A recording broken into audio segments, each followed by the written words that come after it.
Fala aí, galera. Como combinado ontem na agenda, vamos continuar aí nosso trabalho, tá? Para que não ocorra esse distanciamento aí entre professor e aluno, para que isso não, a gente não sabe quanto tempo, né? Primordialmente aí 2 semanas, mas seria um tempo desperdiçado. Aí eu prefiro fazer essas pequenas videoaulas para a gente poder pelo menos ir caminhando rapidinho com o nosso conteúdo, falou? Então olha só, vou dar um tempinho aí, pega lá o livro, pega o marca-texto, o lápis, dá um pause aí no vídeo e pega lá o nosso material que a gente vai fazer como se fosse na sala mesmo. A gente vai lendo, eu vou explicando, falou? Vamos lá, pega lá. Foi, olha só.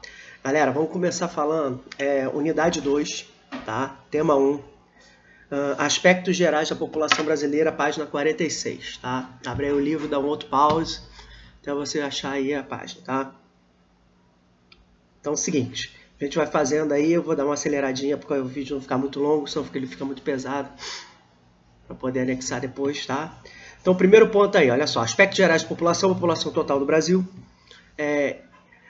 O camarada já começa falando uma distinção aqui assim, em 2016... sublinha aí, a população absoluta ou total do Brasil. O que quer dizer isso? Quando a gente fala de população absoluta ou população total, a gente está falando de toda a população de um determinado país. Aí entra crianças, mulheres, homens, idosos, né? É a população que ocupa um determinado território, a gente chama de população absoluta, tá? Dentro desse contexto aí, continuando aí, o cara fala assim, somava-se cerca de 206 milhões de habitantes, então o Brasil, sublinha, fazia do país o 5º mais populoso do mundo. O Brasil, gente, ele é um país populoso, nós temos uma grande população, só que ele não é um país povoado, tá? O que isso significa? Nós temos uma grande população, só que a nossa população está concentrada num determinado local, que é no litoral, enquanto o restante do nosso território praticamente não tem ninguém. Então isso caracteriza como sendo uma população que não é um país que não é povoado, tá? Um país povoado é aquele que a sua população ocupa integralmente todo o território. No nosso caso, nós temos áreas com muita gente, como no litoral, e nós temos áreas com pouquíssimas pessoas, como a região norte, tá? Vamos lá, parágrafo de baixo, ó. Do início do século XX até 2016, o número de habitantes do Brasil aumentou mais de 11 vezes, e hoje apenas sublinha aí, 2 cidades brasileiras mais populosas, que é São Paulo e Rio de Janeiro. São Paulo e Rio de Janeiro são as 2 cidades com o maior número de habitantes, muito devido também à forte industrialização que essas cidades têm e a quantidade de imigrantes que vieram, etc. Mas é um processo histórico que a gente já trabalhou no primeiro bimestre, né? Aí aqui está um gráfico sobre o crescimento populacional, né? Conforme vai passando os anos, a população brasileira vai crescendo. E a tendência é que por volta do ano de 2050 a população brasileira fique estagnada. Pare de crescer, vai ficar ali em torno de 230 milhões de habitantes, tá?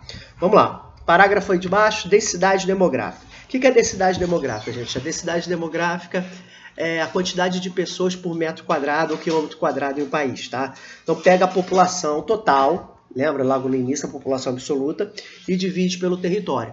Quando um território é muito grande, no caso do Brasil, por mais que a população seja grande, nosso território também é muito grande.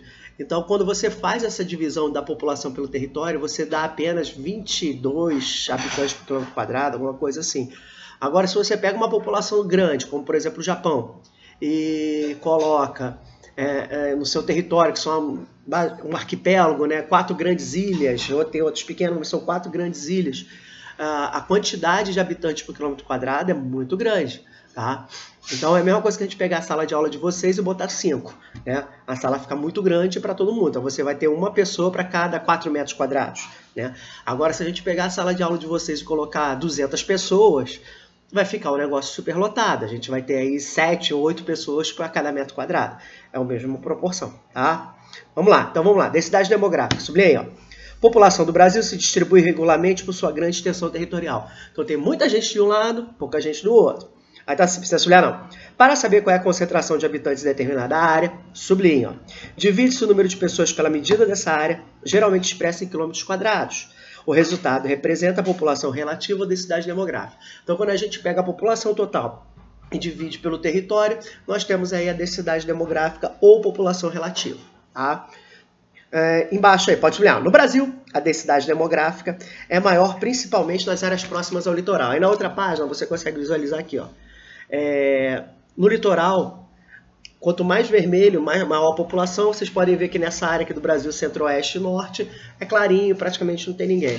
Alguns aspectos vão desfavorecer a ocupação humana nessa área, como por exemplo a floresta amazônica, que dificulta bastante a ocupação humana.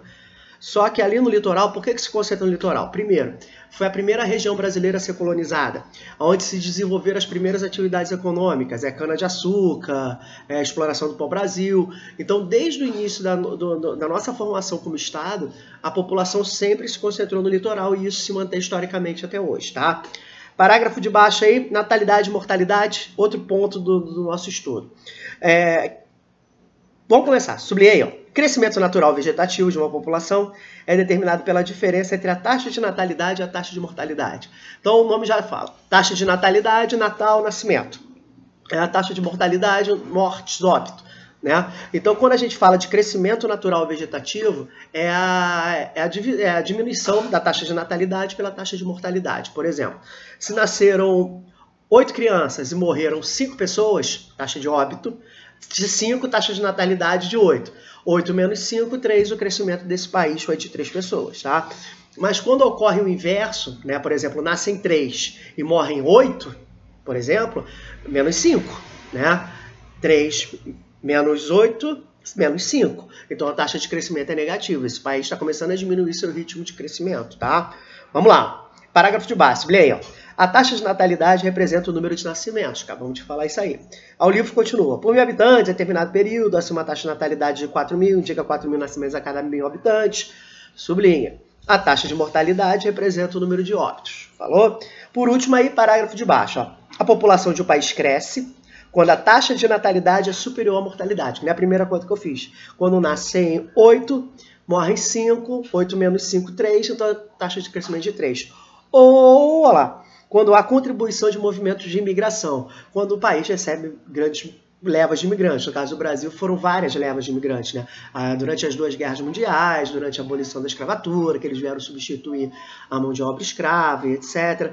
Então, assim, quando nós temos uma entrada muito grande de imigrantes, isso também favorece o aumento da população, tá bom? Vira a página aí pra gente ir para a parte final, tá? O que acontece? Hoje a gente vai falar só de taxas, etc. Próximo momento a gente fala sobre idade e sexo para a gente entrar falando dessas pirâmides etárias aqui, que é um gráficozinho que a gente tem que aprofundar um pouquinho mais. Então hoje vamos falar somente dessas taxas. Taxa de mortalidade, taxa de natalidade, densidade demográfica, a gente especifica isso aí, falou? Vamos lá, crescimento populacional em queda. O que o cara bota? A população brasileira aumentou mais de 20 vezes desde o primeiro censo demográfico realizado no país em 1872. Sublinha. Mas desde a década de 60 ocorre a redução do ritmo de crescimento, o que se deve principalmente à diminuição da taxa de natalidade. O que está ocorrendo? Estão nascendo menos pessoas. Por que está nascendo menos pessoas? Porque a mulher está entrando no mercado de trabalho, o uso de métodos contraceptivos, anticoncepcionais, preservativos, planejamento familiar, os casais escolhem a quantidade de filhos conforme sua renda. Então, uma série de fatores que ocorreram nos últimos anos levou à diminuição do número de filhos por mulher, que aí é uma outra taxa. Olha só, parágrafo de baixo, leia.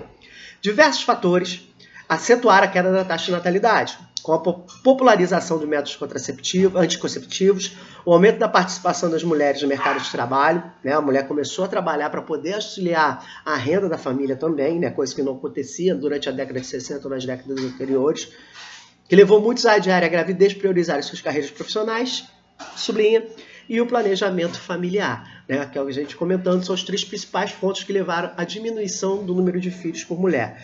Isso aí é uma outra taxa que a gente está vendo agora para a gente terminar, né? Parágrafo de baixo, a sublinha. Um dos resultados dessas mudanças foi a diminuição da taxa de fecundidade, que indica o número médio de filhos por mulher. O que ocorre? A taxa de fecundidade, gente, a gente pega a quantidade de nascidos e divide pelo número de mulheres. E, claro, em idade apta à gestação, né? Aí a gente tem uma média aí de quantos filhos tem por mulher. Só pra vocês terem uma ideia, durante a década de 60, a média era de mais de 6 filhos por mulher, né? As famílias antigamente eram muito grandes, a mulher ela tinha como papel assim, primordial, era justamente cuidar da família, etc. E isso hoje caiu por água, né? A mulher participa, às vezes a renda da mulher é maior que a renda do homem dentro da família, dentro de casa, né? A participação da mulher se tornou importantíssima na constituição da família, como renda, como progenitora, como mantenedora da família, né? Então, assim, atualmente, só para a gente poder comparar, a média é de menos 2, né? Menos 2 filhos, ali está em 1,8, 1,7, alguma coisa assim, de filhos por mulher. Olha como é que caiu bastante, né? É muito comum hoje a gente ter famílias de no máximo 2 crianças, quando já 3 já é uma coisa acima da curva da média, né? Então, o mais comum é uma criança, no máximo 2 aí, que a tendência é até diminuir e se tornar uma só, falou? Então, na próxima aula, a gente entra falando de idade e sexo, a gente entra falando de pirâmide etária e continua estudando. É muito importante nesse período a gente não largar os estudos, continuar com o ritmo dos estudos. E eu vou deixando no meu WhatsApp também, eu vou deixar na agenda depois, para que qualquer dúvida, qualquer coisa, vocês podem entrar em contato para mim nesse momento, não tem problema não. Nesse momento não tem problema nenhum, falou? Gente, boa noite e continue firme nos estudos que a gente continua trabalhando daqui, por isso que eu preferi esse contato mais tete a tete com vocês, falou? Um abração, boa noite, bom descanso a todos, mas não largue os estudos, hein?